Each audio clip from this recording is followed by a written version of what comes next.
राधे राधे। चाहे तू शुचि हो या अशुचि, अपवित्र हो या पवित्र, नाम जप। प्रतिक्षण मेरा नाम ले। नाम से प्रेम प्रकाशित होता है, नाम जप से मेरा साक्षात्कार होता है।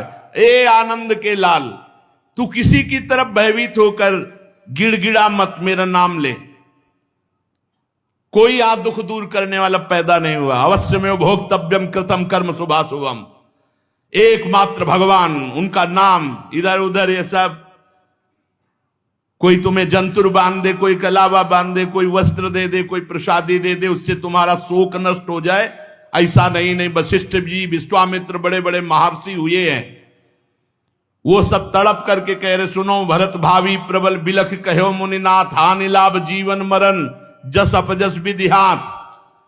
कहा मुनि से हिमवंत सुन, जो कछुल क्यों लीला, देव धनुज मुनि नाग नर को न मेटन हार।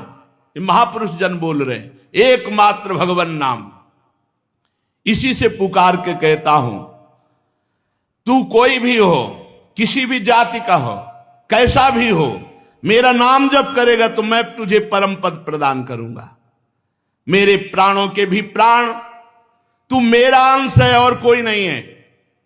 ये जाति पाति सब बाहरी बात, पंचभूत हमारे जैसे वैसे तुम्हारे सबके, हम जैसे भगवद आत्मा हैं वैसे तुम भी भगवद अंश आत्मा हो, कोई भेद नहीं, सब मायाकृत है। तू मेरा नाम जप कर, मेरे प्राण, मेरे सर्वस्व, तू क्यों विलख रहा है। नाहम वेदैर्न तपसा नेज्जया नापि तीर्थता, संतुष्यामि दुज श्रेष्ठ यथा नाम नाम प्रकीर्तनात्। गानेन गुण नामों में मई सायुज्य मापनुयात्। मेरा नाम जप करने से जैसा मैं प्रसन्न होता हूं, संतुष्ट होता हूं, वैसा किसी साधना से नहीं। वेदाध्ययन, तपस्या, यज्ञ, तीर्थाटन, इनसे मैं वैसा प्रसन्न नहीं होता जैसा नाम जप से होता हूं। नाम कीर्तन द्वारा भक्त मुझे खरीद लेते हैं। आहा, नाम जप, नाम कीर्तन द्वारा भक्त मुझे खरीद लेते हैं, मेरे साथ अभेद भाव को प्राप्त हो जाते हैं। नाम जापक, साधुओं का परित्राण, दुष्कृत कार्यों का विनाश, धर्म की संस्थापना, ये तेरे द्वारा हो जाएगी यदि नाम जप करेगा। वैसे तो मैं अवतार लेकर करता हूं, लेकिन नाम जापक में मैं हृदय में बैठकर उसके द्वारा ये करवाता हूं। धर्म संस्थापन, पापों का नाश, दुष्कृति का नाश।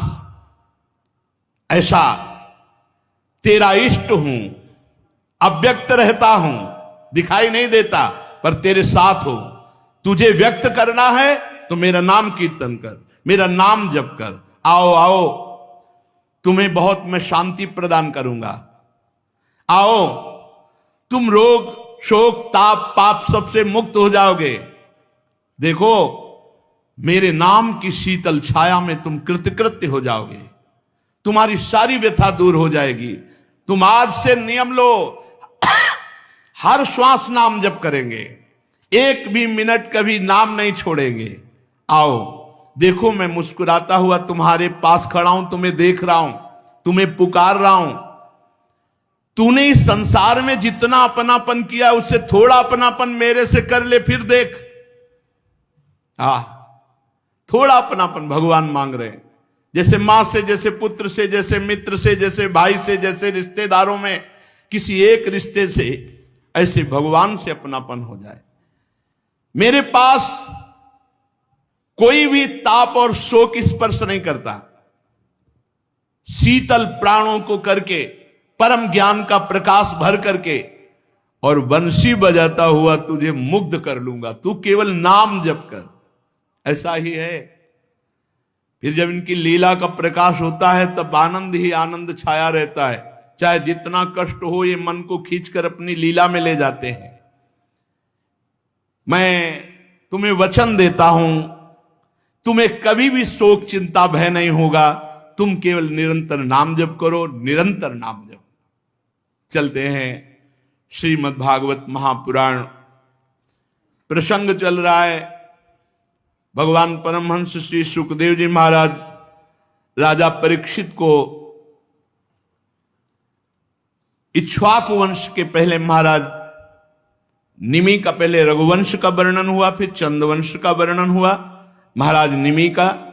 अब श्री सुखदेव जी कहते हैं महाराज पुररवा के एक पुत्र था आयु, उसके 5 लड़के हुए, नहुष, छत्रव्रत, रजि, शक्तिशाली, रंभ, अनेना।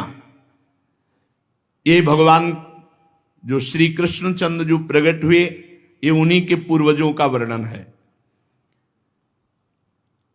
काशी का पुत्र काशी, काशी का राष्ट्र, राष्ट्र का दीर्घतमा, दीर्घतमा का धन्वंतर, यही आयुर्वेद प्रवर्तक भगवान धन्वंतरी के रूप में समुद्र से प्रकट हुए। यज्ञ भाग के भोक्ता भगवान वासुदेव के अंश हैं। जो भगवान का स्मरण करता है अच्युत गोविंद धन्वंतरी आदि नाम से, तो उसके सारे रोग प्रभावहीन हो जाते हैं। देवताओं की प्रार्थना से आयु के पुत्र रजि हुए और उनके 500 पुत्र हुए। देवताओं की प्रार्थना से रजि ने दैत्यों का वध करके इंद्र को स्वर्ग का राज्य दिया, परंतु प्रहलाद जी पर वो विजय प्राप्त नहीं कर पाए, क्योंकि प्रहलाद जी भगवान के भक्त थे। इसलिए वो प्रहलाद जी के आगे झुक के ही प्रणाम करते। भगवान की भक्ति का बड़ा प्रभाव है, इसलिए उन्होंने वो स्वर्ग फिर प्रहलाद जी के भय से रजि को वापस कर दिया।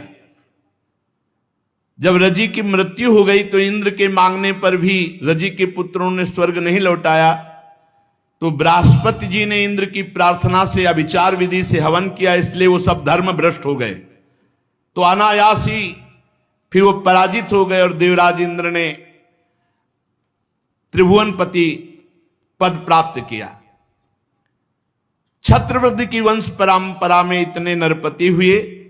महाराज नहुष की वंश परंपरा, जैसे शरीरधारियों के 6 इंद्रियां होती हैं, ऐसे नहुष जी के 6 पुत्र थे। यति, ययाति, संयाति, अयाति, वियति, कृति। नहुष अपने बड़े पुत्र यति को राज्य देना चाहा, परंतु उन्होंने स्वीकार नहीं किया कि ये सब मायाकृत है, मुझे भगवान का भजन करना है। वो इस राजनीति में, प्रपंच में नहीं फंसना चाहते थे, क्योंकि राज्य एक ऐसी वस्तु है जिसमें अहंकार आने की संभावना है, मैं राजा हूं, और वो आत्मस्वरूप को ढककर भगवान से विमुख कर देता है। महाराज नहुष ये बड़े प्रतापी थे। एक बार ब्रह्म हत्या के भय से देवराज इंद्र कमलनाल में जाके छुप गए थे, तो त्रिभुवनपति पद खाली था। तो देवताओं ने विचार किया कि इंद्र पद पर किसको बैठाला जाए। तो उस समय बहुत चढ़े हुए तपस्या में और यज्ञों में महाराज नहुष थे। तो नहुष जी से प्रार्थना की कि आप देवराज इंद्र पद पर विराजमान होकर देवताओं का शासन कीजिए।